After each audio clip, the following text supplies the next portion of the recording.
Namaste. Marketing of service in specific areas. So ಈ ಒಂದು topic present ಮಾಡ್ತಾ ಇದ್ದೇನೆ. Lieutenant Jinendra Bannajwada, assistant professor, government post graduate college, K Koppa, Belagavi. So ಈಗ marketing of service in specific areas ಅಂದರೆ banking services, insurance services, tourism services, hotel services, medical hospital services.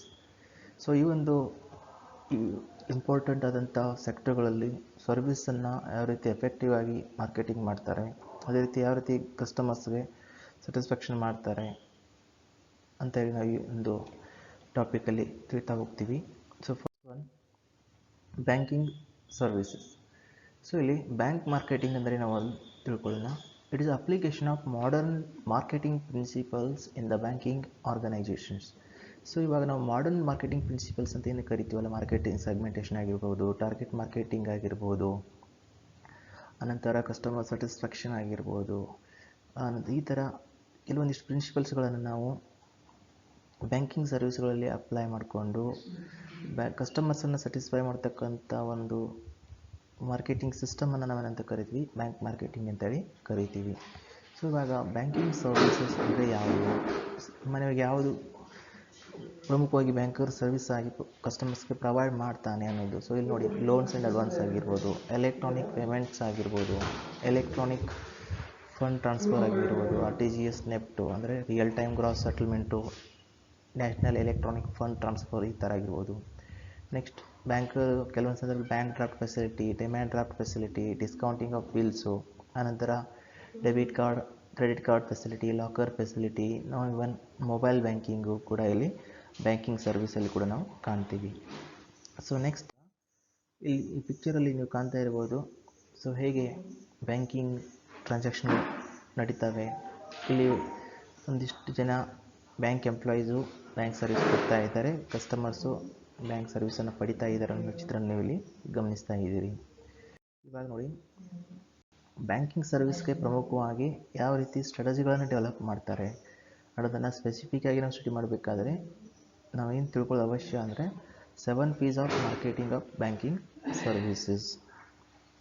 So ಇಲ್ಲಿ banking ಸರ್ವಿಸಲ್ಲಿ use ಮಾಡ್ತಕ್ಕಂಥ 7 P'ಸ್ಗಳು ಯಾವುದು ಅಂತ ಅಂದಾಗ, so ಇಲ್ಲಿ ನೋಡಿ, product, promotion mix, pricing, place, physical evidence, ಆನಂತರ ಪೀಪಲ್ಲು, ಪ್ರೊಸೆಸ್ಸು. ಸೊ ಇವುಗಳನ್ನ ನಾವೇನಂತ ಕರಿತೀವಿ, 7 P's ಅಂತ ಹೇಳಿ ಕರಿತೀವಿ. ಸೊ ಒನ್ ಬೈ ಒನ್ ಇವಾಗ ಫಸ್ಟ್ ಒಂದು ಬರೋದು ಯಾವುದು ಹೇಳ್ರಿ, ಪ್ರೊಡಕ್ಟು.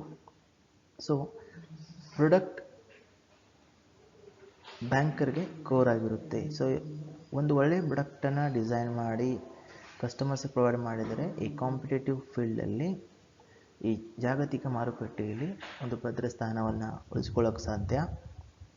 ಅದೇ ರೀತಿ ಬ್ಯಾಂಕರ್ ಕೂಡ ಈ ಒಂದಿಷ್ಟು ಪ್ರಾಡಕ್ಟ್ಗಳನ್ನು ಡೆವಲಪ್ ಮಾಡಿ ಗ್ರಾಹಕರಿಗೆ ಪ್ರೊವೈಡ್ ಮಾಡ್ತಾ ಇರ್ತಾನೆ. ಸೊ ಅವುಗಳಲ್ಲಿ ಯಾವುದಂದರೆ ಡಿಪಾಸಿಟ್ಸಲ್ಲಿ ನಿಮ್ಗೆ ಗೊತ್ತಿದೆ, ಟೈಮ್ ಡಿಪಾಸಿಟ್ ಆಗಿರ್ಬೋದು, ಟರ್ಮ್ ಡಿಪಾಸಿಟ್ಸ್ ಆಗಿರ್ಬೋದು, ಫಿಕ್ಸ್ಡ್ ಡಿಪಾಸಿಟ್ ಆಗಿರ್ಬೋದು. ಸೊ ಈ ಥರ ಡಿಪಾಸಿಟ್ಸ್ಗಳನ್ನು ಬ್ಯಾಂಕರ್ ಕಸ್ಟಮರ್ ಕಡೆಯಿಂದ ಅಕ್ಸೆಪ್ಟ್ ಮಾಡ್ತಾನೆ. ಅದೇ ರೀತಿ ಇಂಟರ್ನ್ಯಾಷನಲ್ ಬ್ಯಾಂಕಿಂಗ್. ಸೊ ಇವಾಗ ಗ್ಲೋಬಲ್ ಮಾರ್ಕೆಟಿಂಗ್ ಕಾನ್ಸೆಪ್ಟ್ ಬಂದಿರೋದ್ರಿಂದ ಸೊ ಇಂಟರ್ನ್ಯಾಷನಲ್ಗೆ ಲೆವೆಲ್ಗೆ ಬ್ಯಾಂಕಿಂಗ್ ಸರ್ವಿಸ್ಗಳು ರೀಚ್ ಆಗ್ತಾ ಇದ್ದಾವೆ. ಸೊ ಯಾವ ಒಂದು ಎಕ್ಸಾಂಪಲ್ ಅಂದರೆ ಲೆಟರ್ ಆಫ್ ಕ್ರೆಡಿಟ್. ಸೊ ಇಲ್ಲಿ ಎಕ್ಸ್ಪೋರ್ಟನ್ನು ಪ್ರಮೋಟ್ ಮಾಡಬೇಕಾಗಿದ್ರೆ, ಇಂಟರ್ನ್ಯಾಷನಲ್ ಬಿಸ್ನೆಸ್ಸನ್ನು ಪ್ರಮೋಟ್ ಮಾಡಬೇಕಾಗಿದ್ರೆ ಲೆಟರ್ ಆಫ್ ಕ್ರೆಡಿಟ್ ಅವಶ್ಯಕತೆ, ಆ ಒಂದು ಸೇವೆಯನ್ನು ಬ್ಯಾಂಕರು ಪ್ರೊವೈಡ್ ಮಾಡ್ತಾನೆ. ಅದೇ ರೀತಿ ಫಾರಿನ್ ಎಕ್ಸ್ಚೇಂಜ್ ಪ್ರೊವೈಡ್ ಮಾಡೋದು, ಈ ಥರ. Next corporate banking. ಸೊ ಇಲ್ಲಿ ಕಂಪನಿಗಳಿಗೆ ಅವಶ್ಯವಾದಂಥ ವರ್ಕಿಂಗ್ ಕ್ಯಾಪಿಟಲ್ ಆಗಿರ್ಬೋದು, ಶಾರ್ಟ್ ಟರ್ಮ್ ಲೋನ್ಸ್ ಆ್ಯಂಡ್ ಅಡ್ವಾನ್ಸನ್ನು ಬ್ಯಾಂಕರು ಕಂಪನಿಯವರಿಗೆ ಕೊಡೋದ್ರ ಮುಖಾಂತರ ಈ ಕಾರ್ಪೊರೇಟ್ದವರಿಗೂ ಕೂಡ ಒಂದು ಸೇವೆಯನ್ನು ಕೊಡ್ತಾನೆ. Next agricultural banking. ಈಗ ನಿಮ್ಗೆ ಗೊತ್ತಿರ್ಬೋದು, ಭಾರತದ GDPಯಲ್ಲಿ ತನ್ನದೇ ಮಹತ್ವವಾದಂಥ ಕೊಡುಗೆಯನ್ನು ಕೊಡ್ತಾ ಇದೆ. ಅದೇ ರೀತಿ ಬಹಳಷ್ಟು ಜನರು ಅಂದರೆ ಮೋರ್ ದೆನ್ 60% ಪಾಪ್ಯುಲೇಷನ್ ಈ ಅಗ್ರಿಕಲ್ಚರ್ ಸೆಕ್ಟರನ್ನು ಡಿಪೆಂಡ್ ಆಗಿರೋದ್ರಿಂದ ಈ ಅಗ್ರಿಕಲ್ಚರ್ದ ಬೆಳವಣಿಗೆ ಭಾಳ ಮುಖ್ಯ. ಸೊ ಅದರಿಂದಾಗಿ ಇಲ್ಲಿ ಬ್ಯಾಂಕರ್ ಕೂಡ ಅಗ್ರಿಕಲ್ಚರ್ಗೆ ಅವಶ್ಯಕವಾದಂಥ ಹಣಕಾಸಿನ ಸೌಲಭ್ಯಗಳನ್ನು, ಸಾಲದ ಸೌಲಭ್ಯಗಳನ್ನು ಕೊಡೋದ್ರ ಮುಖಾಂತರ ಅದರ ಬೆಳವಣಿಗೆ ಕಾರಣವಾಗ್ತಾ ಇದೆ. Next gold banking. ಇಲ್ಲಿ ನಮ್ಮ ಇಂಡಿಯನ್ ಪಾಪ್ಯುಲೇಷನ್ನು ಜಗತ್ತಿನಲ್ಲಿ ನಂಬರ್ 2ನೇ ಸ್ಥಾನದಲ್ಲಿದೆ. ಅದೇ ರೀತಿ ಇಲ್ಲಿ ಗೋಲ್ಡ್ ಅಂದಾಗ ಭಾರತೀಯರ ಗೋಲ್ಡ್ ಮೇಲೆ ವ್ಯಾಮೋಹ ಜಾಸ್ತಿ. ಸೊ ಈ ಕಾರಣಕ್ಕಾಗಿ ಗೋಲ್ಡ್ ಮೇಲೆ ಒಂದು ವ್ಯವಹಾರವನ್ನು ಮಾಡೋ ಉದ್ದೇಶದಿಂದ ಬ್ಯಾಂಕರ್ ಏನು ಮಾಡ್ತಾನೆ ಅಂದರೆ ಗೋಲ್ಡನ್ನು ಡಿಪಾಸಿಟ್ ಆಗಿ ಇಟ್ಕೊಂಡು ಅದರ ಮೇಲೆ ಲೋನ್ಸ್ಗಳನ್ನು ಅಡ್ವಾನ್ಸ್ಗಳನ್ನು ಪ್ರೊವೈಡ್ ಮಾಡ್ತಕ್ಕಂಥ ಕೆಲಸಗಳನ್ನು ಬ್ಯಾಂಕರ್ ಕೊಡ್ತಾನೆ. ನೆಕ್ಸ್ಟ್ ಕನ್ಸಲ್ಟೆನ್ಸಿ, ಬ್ಯಾಂಕರು ಟ್ಯಾಕ್ಸು, ಪ್ರಾಜೆಕ್ಟು, ಇನ್ವೆಸ್ಟ್ಮೆಂಟಿಗೆ ಸಂಬಂಧಪಟ್ಟಂಥ ಕನ್ಸಲ್ಟೇಷನ್ನ ಪ್ರೊವೈಡ್ ಮಾಡ್ತಾನೆ. ನೆಕ್ಸ್ಟ್ ಈ ಬ್ಯಾಂಕಿಂಗ್ ಬಂದಾಗ internet banking, mobile banking. So ಈ ಒಂದು ಪ್ರಾಡಕ್ಟ್ ಏನು ಸರ್ವಿಸ್ ಅಂತ ಕರಿತೀವಲ್ಲ, ಇತ್ತಿತ್ತಲಾಗಿ ಅತಿ ಪ್ರಮುಖವಾಗಿರುವಂಥ ಒಂದು ಸೇವೆ ಅಂತ ಆಗಿದೆ. ಏಕೆಂದರೆ ಇವತ್ತು ಅದೆಷ್ಟೋ ಜನರು ತಮ್ಮ ದೈನಂದಿನ ಬ್ಯಾಂಕಿಂಗ್ ಸೇವೆಗಳಿಗಾಗಿ ಖುದ್ದಾಗಿ ಬ್ಯಾಂಕಿಗೆ ಹೋಗುವ ಅವಶ್ಯಕತೆ ಬರುವುದಿಲ್ಲ. ಸೊ ಅವ್ರೇನು ಮಾಡ್ತಾರೆ, ತಮ್ಮ ಮೊಬೈಲ್ಗಳನ್ನು ಬಳಸ್ಕೊಂಡು ಇಂಟರ್ನೆಟ್ ಪ್ಲ್ಯಾಟ್ಫಾರ್ಮ್ಗಳನ್ನು ಬಳಸ್ಕೊಂಡು ಬ್ಯಾಂಕಿಂಗ್ ಸೇವೆಗಳನ್ನು ಪಡಿತಾ ಇದ್ದಾರೆ. ಅದೇ ರೀತಿ ನಾನ್ ಬ್ಯಾಂಕಿಂಗ್ ಸರ್ವಿಸ್ಗಳನ್ನು ಕೆಲವೊಂದು ಬರ್ತವೆ. Mutual fund service, lease financing, factoring etcetera. ಮಿಸ್ಲಿನಿಯಸಲ್ಲಿ ಇತರೆ ಸೇವೆಗಳನ್ನು ಅಂದರೆ ಪ್ರಾಡಕ್ಟ್ ನೋಡಿದಾಗ self custody, plastic card, remittance etcetera. So ಇವುಗಳನ್ನು ನಾವು ಈ ಪ್ರಾಡಕ್ಟ್ಗಳಲ್ಲಿ ಕಾಣ್ತೀವಿ. ಸೊ ಇವೆಲ್ಲ ಪ್ರಾಡಕ್ಟ್ಗಳು ಒಂದು ಒಳ್ಳೆ ಅಟ್ರಾಕ್ಟಿವ್ ಆಗಿರಬೇಕು, ಕಾಂಪಿಟೇಟಿವ್ ಆಗಿರಬೇಕು, ಗ್ಲೋಬಲ್ ಸ್ಟ್ಯಾಂಡರ್ಡ್ ಆಗಿರಬೇಕು ಮತ್ತು ಲೋಕಲ್ ಅವಶ್ಯಕತೆಗಳನ್ನು ಅರಿತುಕೊಂಡು ಬ್ಯಾಂಕರ್ ಈ ಪ್ರಾಡಕ್ಟ್ಗಳನ್ನು ಡೆವಲಪ್ ಮಾಡಬೇಕಾಗುತ್ತೆ. ನೆಕ್ಸ್ಟ್ ಬರ್ತೀವಿ ಪ್ರಮೋಷನ್ ಮಿಕ್ಸು. ಸೊ ಒಳ್ಳೆಯ ಒಂದು ಪ್ರಾಡಕ್ಟ್ ಇದ್ದರೆ ಸಾಲದು, ಆ ಪ್ರಾಡಕ್ಟ್ ಬಗ್ಗೆ ಗ್ರಾಹಕರಿಗೆ ತಿಳಿಸ್ಕೊಡ್ಬೇಕಾಗುತ್ತೆ, ಮಾಹಿತಿಯನ್ನು ಹೇಳಬೇಕಾಗುತ್ತೆ, ಗ್ರಾಹಕರನ್ನು ಆ ಪ್ರಾಡಕ್ಟ್ಗಳ ಕಡೆ ಅಟ್ರಾಕ್ಷನ್ ಮಾಡಬೇಕಾಗುತ್ತೆ. ಸೊ ಇದು ನಮ್ಗೆ ಎಲ್ಲಿ ಸಿಗುತ್ತೆ ಅಂದರೆ ಪ್ರಮೋಷನ್ ಮಿಕ್ಸ್, ಪ್ರವರ್ತನೆಯನ್ನು ಮಾಡಬೇಕಾಗುತ್ತೆ. ಸೊ ಇಲ್ಲಿ ಅಡ್ವರ್ಟೈಸಿಂಗ್ ಅಂತ ಫಸ್ಟ್ ಬಂದು ಟೆಲಿವಿಷನ್ನು, ರೇಡಿಯೋ, ಮೂವೀಸು, ಥಿಯೇಟ್ರು. ಸೊ ಈ ಥರ ಬೇರೆ ಬೇರೆ ಕ್ಷೇತ್ರಗಳಲ್ಲಿ ನಾವು ಅಡ್ವರ್ಟೈಸಿಂಗನ್ನು ಕೊಡೋದ್ರ ಮುಖಾಂತರ ನಮ್ಮ ಬ್ಯಾಂಕಿಂಗ್ ಪ್ರಾಡಕ್ಟ್ಗಳನ್ನು ಹೆಚ್ಚಾಗಿ ಸೇಲ್ ಮಾಡೋಕ್ಕೆ ಈಸಿ ಆಗುತ್ತೆ. Next print media, hoardings, newspapers, magazines. So ಇವುಗಳಲ್ಲಿ ನಾವು ನಮ್ಮ ಪ್ರಾಡಕ್ಟ್ಗಳ ಬಗ್ಗೆ ಅರಿವನ್ನು ಮೂಡಿಸ್ಬೋದು. ನೆಕ್ಸ್ಟ್ ಪಬ್ಲಿಸಿಟಿ, ಸೊ ಸಮಾಜದಲ್ಲಿ ಗಣ್ಯ ವ್ಯಕ್ತಿಗಳು ಆಗಿರ್ಬೋದು ಅಥವಾ ಪಾಪ್ಯುಲರ್ ಇದ್ದಂಥ ವ್ಯಕ್ತಿಗಳನ್ನು ಕರೆಸ್ಕೊಂಡು ಬ್ಯಾಂಕಿಂಗ್ ಸೇವೆಗಳ ಕುರಿತು ಒಂದು ನೀವು ಪ್ರಚಾರವನ್ನು ಕೈಗೊಂಡಿದ್ದೆ ಆದರೆ ನಿಮ್ಮ ಪ್ರಾಡಕ್ಟು ಎಫೆಕ್ಟಿವ್ ಆಗಿ ಕಸ್ಟಮರ್ಸ್ಗೆ ರೀಚ್ ಆಗುತ್ತೆ. ಆನಂತರ ನೀವೊಂದು ಒಳ್ಳೆಯ ವ್ಯವಹಾರವನ್ನು ಮಾಡೋಕ್ಕೆ ಸಾಧ್ಯ. ಅದೇ ಥರ road shows, campus visits, sponsorship ಅಂದರೆ ಬೇರೆ ಬೇರೆ ಇವೆಂಟ್ಸ್ಗಳಲ್ಲಿ ನೀವು ಸ್ಪಾನ್ಸರ್ಗಳನ್ನು ಮಾಡ್ಬೋದು. ನೆಕ್ಸ್ಟ್ ಸೇಲ್ಸ್ ಪ್ರಮೋಷನ್, ಇದರಿಂದ ನಾವೇನು ಕರಿತೀವಿ short term marketing promoting strategy ಅಂತೇಳಿ ನಾವು ಇದನ್ನು ಕರಿತೀವಿ. ಸೊ ಇದರಲ್ಲಿ ಬ್ಯಾಂಕರ್ಸ್ ಏನು ಮಾಡ್ತಾನೆ ಅಂದರೆ gifts, discounts, commissions, incentives provide ಮಾಡೋದ್ರ ಮುಖಾಂತರ ತನ್ನ ಸರ್ವಿಸನ್ನು ಅಥವಾ ತನ್ನ ಪ್ರಾಡಕ್ಟನ್ನು ಪ್ರಮೋಟ್ ಮಾಡುವಂಥ ಕೆಲಸ ಬ್ಯಾಂಕರ್ ಮಾಡ್ತಾನೆ. ನೆಕ್ಸ್ಟ್ ಟೆಲಿಮಾರ್ಕೆಟಿಂಗ್, ಟೆಲಿವಿಷನ್ಗಳಲ್ಲಿ ನಾವು ಕೊಡ್ತಕ್ಕಂಥ ಅಡ್ವರ್ಟೈಸಿಂಗ್ ಆಗಿರ್ಬೋದು ಅಥವಾ ಟೆಲಿವಿಷನಲ್ಲಿ ಕೊಡ್ತಕ್ಕಂಥ ನಮ್ಮ ಪ್ರಾಡಕ್ಟದ ಮಾಹಿತಿಗಳನ್ನಾಗಿರ್ಬೋದು. ಸೊ ಇವುಗಳನ್ನ ಅಂತ ಕರಿತೀವಿ ಟೆಲಿಮಾರ್ಕೆಟಿಂಗ್ ಅಂತೇಳಿ ಕರಿತೀವಿ. ಲಾಸ್ಟ್ ಬರೋದು ವರ್ಡ್ ಆಫ್ ಮೌತ್ ಕಮ್ಯುನಿಕೇಷನ್, ಅಂದರೆ ಜನರ ಬಾಯಿಯಿಂದ ಬಾಯಿಗೆ ಆಗ್ತಕ್ಕಂಥ ಸಂವಹನ. ಒಂದು ವೇಳೆ ನೀವು ಒಳ್ಳೆಯ ಗ್ರಾಹಕರಿಗೆ ಒಳ್ಳೆಯ ಸೇವೆಯನ್ನು ಕೊಟ್ಟಿದ್ದೆ ಆದರೆ ಆ ಗ್ರಾಹಕ ಮತ್ತಷ್ಟು ಹಲವು ಜನರಿಗೆ ತನ್ನ ಒಳ್ಳೆಯ ಅಭಿಪ್ರಾಯನ ಶೇರ್ ಮಾಡೋದ್ರಿಂದ ಸೊ ನಿಮ್ಮ ಬ್ಯಾಂಕಿನ ಒಂದು ಮಾರ್ಕೆಟಿಂಗು ಎಕ್ಸ್ಪಾಂಡ್ ಆಗೋದ್ರಲ್ಲಿ ಸಂಶಯ ಇಲ್ಲ. ನೆಕ್ಸ್ಟ್ ಬರೋದು ಪ್ರೈಸಿಂಗ್. ಸೊ ಈಗ ನೋಡಿದ್ವಿ ನಾವು ಪ್ರಾಡಕ್ಟು, ಪ್ರಮೋಷನು ಆದ ನಂತರ ನೆಕ್ಸ್ಟ್ ಪ್ರೈಸಿಂಗ್ ಕೂಡ ಒಂದು ಇಂಪಾರ್ಟೆಂಟ್ ಪಿ ಆಗಿರುತ್ತೆ. ಯಾಕಂದರೆ ಬ್ಯಾಂಕಿಗೆ ರೆವಿನ್ಯೂ ತರ್ತಕ್ಕಂಥ ಪಿಗಳಲ್ಲಿ ಒಂದೇ ಒಂದು ಪಿ ಅಂದರೆ ಅದು ಯಾವುದಂದರೆ ಪ್ರೈಸಿಂಗು. ಸೊ ಬ್ಯಾಂಕರು ಪ್ರೈಸನ್ನು ಸೆಟ್ ಮಾಡಬೇಕಾದ್ರೆ ಒಂದು ಸೈಂಟಿಫಿಕ್ ಸ್ಟ್ರಾಟಜಿಯನ್ನು ವೆಲ್ ಕ್ಯಾಲ್ಕುಲೇಟೆಡ್ ಮೆಥಡ್ಸು, ಟೆಕ್ನಿಕ್ಸ್ಗಳನ್ನು ನಾವು ಅಡಾಪ್ಟ್ ಮಾಡ್ಕೋಬೇಕಾಗುತ್ತೆ. ಸೊ ಇಲ್ಲಿ ಪ್ರೈಸಿಂಗಲ್ಲಿ ಬ್ಯಾಂಕಿಂಗ್ ಸರ್ವಿಸ್ ಸಂಬಂಧಪಟ್ಟಂತೆ ಪ್ರೈಸಿಂಗಲ್ಲಿ ಬರ್ತಕ್ಕಂಥ ಪ್ರಮುಖ ಕೀ ಫ್ಯಾಕ್ಟರ್ಸ್ಗಳು ಯಾವುದಂದರೆ ಇಂಟ್ರೆಸ್ಟ್ ರೇಟ್ಸು.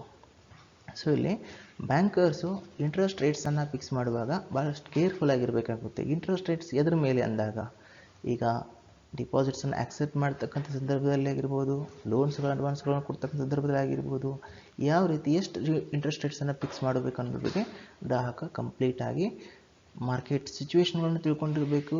RBI ಕೊಡ್ತಕ್ಕಂಥ ಗೈಡ್ಲೈನ್ಸ್ಗಳನ್ನು ಫಾಲೋ ಮಾಡಬೇಕು. ಸೊ ಹೀಗಾಗಿ ಒಂದು ಕಾಂಪಿಟೇಟಿವ್ ಆದಂಥ ಇಂಟ್ರೆಸ್ಟ್ ರೇಟನ್ನು ಬ್ಯಾಂಕರ್ ಫಿಕ್ಸ್ ಮಾಡೋದ್ರ ಮುಖಾಂತರ ಗ್ರಾಹಕರನ್ನು ಅಟ್ರ್ಯಾಕ್ಟ್ ಮಾಡಿ ಸ್ಯಾಟಿಸ್ಫೈ ಮಾಡುವಂಥ ಒಂದು ಕೆಲಸ ಸಾಧ್ಯ. ನೆಕ್ಸ್ಟು ಬ್ಯಾಂಕರ್ ಒದಗಿಸ್ತಕ್ಕಂಥ ಕೆಲವೊಂದಿಷ್ಟು ಸೇವೆಗಳ ಮೇಲೆ ಫೀಸನ್ನು, ಕನ್ಸಲ್ಟೇಷನ್ ಫೀಸ್ನ ಇದೆ. ಈಗ ಹೇಳಿದ್ದು ನಾನು ನಿಮಗೆ ಟ್ಯಾಕ್ಸ್ ಕನ್ಸಲ್ಟೆನ್ಸಿ ಆಗಿರ್ಬೋದು, ಪ್ರಾಜೆಕ್ಟ್ ಕನ್ಸಲ್ಟೇಷನ್ ಆಗಿರ್ಬೋದು, ಹೀಗೆ ಬ್ಯಾಂಕರ್ ಹಣಕಾಸಿನ ವಿಷಯವಾಗಿ ಗ್ರಾಹಕರಿಗೆ ಸಮಾಲೋಚನೆಯನ್ನು ಮಾಡಿದಾಗ ಅದಕ್ಕೆ ಇರ್ತಕ್ಕಂಥ ಫೀಸನ್ನು ನಾವೇನಂತ ಕರಿತೀವಿ, ಕನ್ಸಲ್ಟೇಷನ್ ಫೀಸ್ ಅಂತ ಕರಿತೀವಿ. ಅದೆಷ್ಟು ಮಟ್ಟಿಗೆ ಇರಬೇಕು. Next commission. ಕೆಲವೊಂದು ಸಲ ಬ್ಯಾಂಕರ್ ಏನಾಗುತ್ತೆ ಅಂದರೆ, ಈಗ ಬ್ಯಾಂಕ್ ಡ್ರಾಫ್ಟು, ಚೆಕ್ಸ್ ಕ್ಲಿಯರೆನ್ಸ್ ಆಗಿರ್ಬೋದು, ಡಿಮ್ಯಾಂಡ್ ಡ್ರಾಫ್ಟ್ ಆಗಿರ್ಬೋದು. ಸೊ ಇವುಗಳ ಸೇವೆಯನ್ನು ಕೊಡಬೇಕಾದ್ರೆ ಬ್ಯಾಂಕರ್ ಕಮಿಷನ್ನ ಚಾರ್ಜ್ ಮಾಡ್ತಕ್ಕಂಥ ನಾವು ಕಾಣಿದ್ದೀವಿ. ಅದೇ ರೀತಿ ಪ್ರೊಸೆಸಿಂಗ್ ಚಾರ್ಜಸ್. ಇವಾಗ ನೋಡಿ, ನೀವು ಒಂದು ಹೌಸಿಂಗ್ ಲೋನ್ಗೆ ಅಪ್ಲೈ ಮಾಡಿದಾಗ ಅಥವಾ ಪರ್ಸ್ನಲ್ ಲೋನ್ಗೆ ಅಪ್ಲೈ ಮಾಡಿದಾಗ, ಸೊ ಬ್ಯಾಂಕರ್ ಆ ನಿಮ್ಮ ಒಂದು ಪ್ರಪೋಸಲನ್ನು ಸ್ಕ್ರೂಟಿನಿ ಮಾಡೋಕ್ಕೆ ಪ್ರೊಸೆಸಿಂಗ್ ಚಾರ್ಜಸ್ ಅಂತೇಳಿ ಹಾಕ್ತಾನೆ. ಸೊ ಇಲ್ಲಿ ಬ್ಯಾಂಕರ್ ಕೇರ್ಫುಲ್ಲಾಗಿ ಪ್ರೊಸೆಸಿಂಗ್ ಚಾರ್ಜಸನ್ನು ಕೂಡ ಸೆಟ್ ಮಾಡಬೇಕಾಗುತ್ತೆ. ನೆಕ್ಸ್ಟ್ ಒಂದು ಪ್ಲೇಸ್. ಸೊ ಇವಾಗ ಪ್ಲೇಸಲ್ಲಿ ಪ್ರಮುಖವಾಗಿ ಏನು ಬರುತ್ತೆ ಅಂದರೆ, ನಾವು ಗೂಡ್ಸ್ ಮಾರ್ಕೆಟಿಂಗಲ್ಲಿ ಏನು ನೋಡಿದ್ದೀವಿ ಅಂದರೆ, ಉತ್ಪಾದನಾ ಸ್ಥಳದಿಂದ ಅನುಭೋಗಿಯ ಸ್ಥಳಕ್ಕೆ ಸರಕುಗಳನ್ನು ರವಾನಿಸಿ ಗೂಡ್ಸು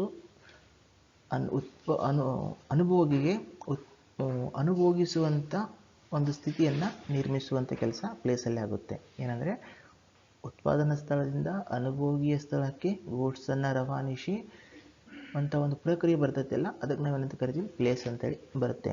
ಸೊ ಆದರೆ ಸರ್ವಿಸ್ ಬಂದಾಗ ಏನಾಗುತ್ತೆ ಅಂದರೆ, ಪ್ರೊಡಕ್ಷನ್, ಡೆಲಿವರಿ ಆ್ಯಂಡ್ ಕನ್ಸಂಪ್ಷನ್ ಇದೆಲ್ಲ ಏನಾಗಿರುತ್ತೆ, ಸೈಮಲ್ಟೇನಿಯಸ್ ಆಗಿ ನಡೀತಾ ಇರುತ್ತೆ. ಏನಾದರೆ ಪ್ರೊಡಕ್ಷನ್ನು, ಕನ್ಸಂಪ್ಷನ್ನು, ಅನಂತರ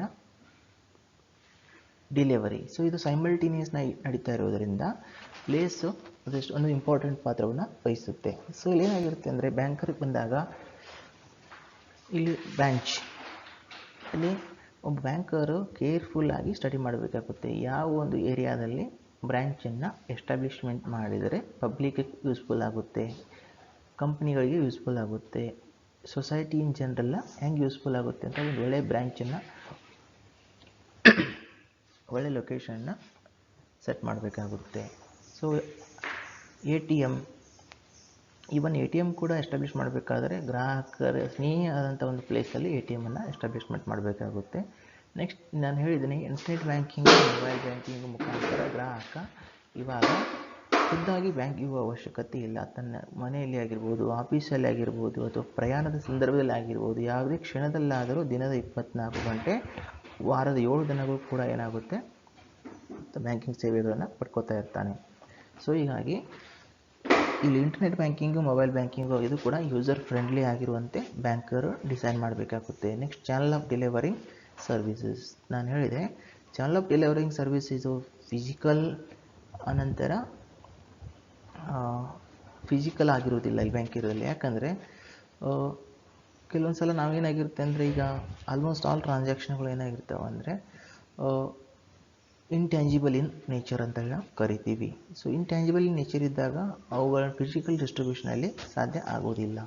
ಸೊ ಹೀಗಾಗಿ ಚಾನಲ್ ಆಫ್ ಡಿಸ್ಟ್ರಿಬ್ಯೂಷನ್ ಇಂಟ್ಯಾಂಜಿಬಲ್ ಇರೋದ್ರಿಂದ ಒಳ್ಳೆ ಟೆಕ್ನಾಲಜಿಗಳನ್ನು ಬಳಸ್ಕೊಂಡು, ಸ್ಟ್ಯಾಂಡರ್ಡೈಸ್ಡ್ ಪ್ರೊಸೀಜರ್ನ ಅಳವಡಿಸ್ಕೊಂಡು ಒಳ್ಳೆ ಒಂದು ಡೆಲಿವರಿಯನ್ನು ಕಸ್ಟಮರ್ಸ್ಗೆ ಕೊಡಬೇಕಾಗುತ್ತೆ. Next physical evidence. ಇಲ್ಲಿ ನೋಡ್ತಾ ಇದ್ದೀರಿ ನೀವು, ಫಿಸಿಕಲ್ ಎವಿಡೆನ್ಸ್ ಅಂದರೆ ನಾವು ಬ್ಯಾಂಕಿಗೆ ಹೋದಾಗ ಬ್ಯಾಂಕಿನಲ್ಲಿ ನಮ್ಮ ಕಣ್ಣಿಗೆ ಗೋಚರಿಸ್ತಕ್ಕಂಥ ಎಲ್ಲ ಅಂಶಗಳನ್ನು ನಾವೆಲ್ಲಿ ಪರಿಗಣಿಸ್ತೀವಿ ಅಂದರೆ ಅದು ಫಿಸಿಕಲ್ ಎವಿಡೆನ್ಸಲ್ಲಿ ಪರಿಗಣಿಸ್ತೀವಿ. ಯಾವುದು ಅಂದರೆ, ಈಗ ಇಲ್ಲಿ ನೋಡಿ, ಇಲ್ಲಿ ಗ್ರಾಹಕ ನಿಂತಿದ್ದಾನೆ, ಡೋರ್ಸ್ ಆಗಿರ್ಬೋದು, ಬ್ಯಾಂಕಿನ ಹೆಸರು ಇರ್ಬೋದು, ಅಥವಾ ಅದರದ್ದು ಬ್ರ್ಯಾಂಡ್ ನೇಮ್ ಆಗಿರ್ಬೋದು, ನಂತರ interiors, exteriors, furnitures, computers, employee wear ಮಾಡ್ತಕ್ಕಂಥ ಯೂನಿಫಾರ್ಮ್ಸು. ಇಲ್ಲಿ ನೋಡಿ, ನಾನು ಹೇಳಿದೆನಲ್ಲ, the environment in which the banking organisation deliver and where the bankers and customer interact any tangible compound that facilitate performance of banking service ಅಂತೇಳಿ.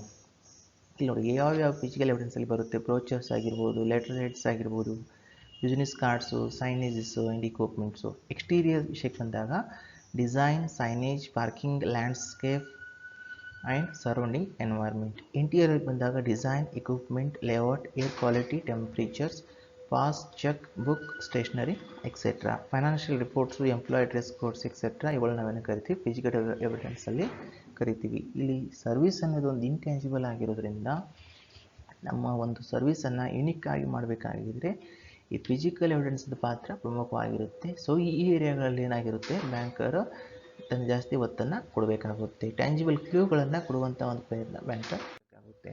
Next people. So ಇಲ್ಲಿ ಏನಾಗಿರುತ್ತೆ ಅಂದರೆ people ಅಂತ ಬಂದಾಗ ಇಲ್ಲಿ 3 ಜನರನ್ನು ನಾವು ಕಾಣ್ತೀವಿ. ಸರ್ವಿಸ್ ಮಾರ್ಕೆಟಿಂಗ್ ಟ್ರಯಾಂಗಲ್ ನಾವು ಕಾಣಿರ್ಬೋದು.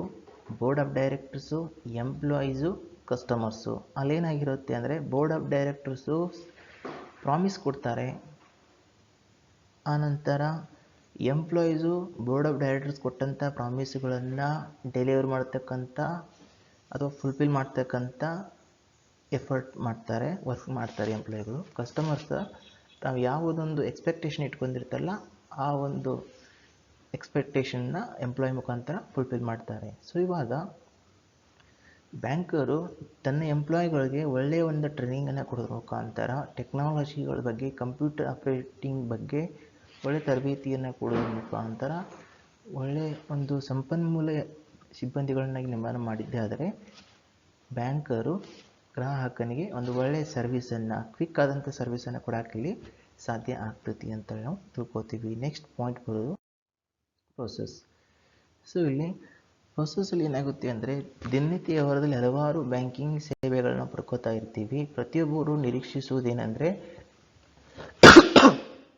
ನಾನು ಪಡ್ತಕ್ಕಂಥ ಬ್ಯಾಂಕಿಂಗ್ ಸರ್ವಿಸು ಏನಾಗಿರಬೇಕು ಅಂದರೆ ರೈಟ್ ಪ್ರೊಸೆಸಿಂಗ್ ಆಗಿರಬೇಕು, ಟೈಮ್ ಆನರ್ಡ್ ಆಗಿರಬೇಕು, ಫಾಲ್ಟ್ ಫ್ರೀ ಪ್ರೊಸೆಸಿಂಗ್ ಆಗಿರಬೇಕು. ಪ್ರತಿಯೊಬ್ಬ ಗ್ರಾಹಕ ಎಕ್ಸ್ಪೆಕ್ಟ್ ಮಾಡೋದು ಇದನ್ನೇ. ಸೊ ಹೀಗಾಗಿ ಬ್ಯಾಂಕರ್ ಈ ಏರಿಯಾಗಳ ಮೇಲೆ ಪ್ರಮುಖವಾದಂಥ ಗಮನವನ್ನು ಕೊಡಬೇಕಾಗುತ್ತೆ. ಸೊ ಇಲ್ಲಿ ಇದಾಗಬೇಕಂದ್ರೆ ಏನಾಗಿರಬೇಕು ಅಂದರೆ ಟೆಕ್ನಾಲಜಿ ಯೂಸ್ ಮಾಡಬೇಕು, ಒಳ್ಳೆಯ ಟ್ರೈನಿಂಗನ್ನು ಕೊಟ್ಟಿರಬೇಕು. ಇಷ್ಟಾದರೆ ಕ್ವಿಕ್ ಸರ್ವಿಸನ್ನು ಗ್ರಾಹಕ ಕೊಡೋಕ್ಕೆ ಸಾಧ್ಯ ಆಗುತ್ತೆ. ಯಾವ ಎಕ್ಸಾಂಪಲಾಗಿ ಯಾವ ಪ್ರೊಸೆಸಲ್ಲಿ ಬರ್ಬೋದು ಅಂದರೆ ಓಪನಿಂಗ್ ಆಫ್ ಬ್ಯಾಂಕ್ ಅಕೌಂಟ್ಸ್ ಆಗಿರ್ಬೋದು, ಸ್ಯಾಂಕ್ಷನಿಂಗ್ ಆಫ್ ಲೋನ್ಸ್ ಆಗಿರ್ಬೋದು, clearing of checks and addressing customer problems. So ಇವಾಗ ಏನಾಗಿರುತ್ತೆ ಅಂದರೆ ಒಬ್ಬ ಕಸ್ಟಮರ್ಸ್ ಏನೋ ಪ್ರಾಬ್ಲಮ್ ತೊಗೊಂಡು ಬಂದಾಗ ಆ ಪ್ರಾಬ್ಲಮ್ಗಳನ್ನು ನೀವು ಎಷ್ಟು ಬೇಗ ರಿಸಾಲ್ವ್ ಮಾಡ್ತೀರಿ ಅನ್ನೋದು ಕೂಡ ಒಂದು ನಿಮ್ಮ ಪ್ರೋಟೋಕಾಲ್, ನಿಮ್ಮದು ಒಂದು ಕಸ್ಟಮರ್ ಮೇಲಿರ್ತಕ್ಕಂಥ ನಿಮ್ಮದು ಕಾಳಜಿಯನ್ನು ತೋರಿಸೋದ್ರಿಂದ ಕಸ್ಟಮರ್ ಸಮಸ್ಯೆಗಳನ್ನು ಅತ್ಯಂತ ಬೇಗವಾಗಿ ನೀವೇನು ಮಾಡಬೇಕಾಗ್ತೈತಿ ಅದನ್ನು ರಿಸಾಲ್ವ್ ಮಾಡಬೇಕಾಗುತ್ತೆ. ಅದೇ ರೀತಿ ನೀವು ಸ್ಯಾಂಕ್ಷನ್ ಆಫ್ ಲೋನ್ಸ್, ಈಗ ಲೋನ್ಗೆ ಪ್ರಪೋಸಲ್ ಕೊಟ್ಟು ನೀವು ಆದಷ್ಟು ಬೇಗ ಅದನ್ನೇನು ಮಾಡಬೇಕಾಗುತ್ತೆ, ಸ್ಕ್ರೂಟಿನಿ ಮಾಡಿ ಅಕ್ಸೆಪ್ಟ್ ಆರ್ ರಿಜೆಕ್ಟ್ ರಿಸಲ್ಟನ್ನು ಕಸ್ಟಮರ್ಸ್ ಕೇಳಬೇಕಾಗುತ್ತೆ. ಸೊ ಇಲ್ಲಿ ಕೂಡ ನೀವು ಇಂಥ ಒಂದು ಕ್ಷೇತ್ರಗಳಲ್ಲಿ, ಇಂಥ ಒಂದು ಚಟುವಟಿಕೆ ಬಿಸ್ನೆಸ್ ಟ್ರಾನ್ಸಾಕ್ಷನ್ಗಳಲ್ಲಿ ನಿಮ್ಮ ಪ್ರೊಸೆಸನ್ನು ಸ್ಪೀಡಪ್ ಮಾಡಿ ಇಟ್ಕೋಬೇಕಾಗುತ್ತೆ. Thank you.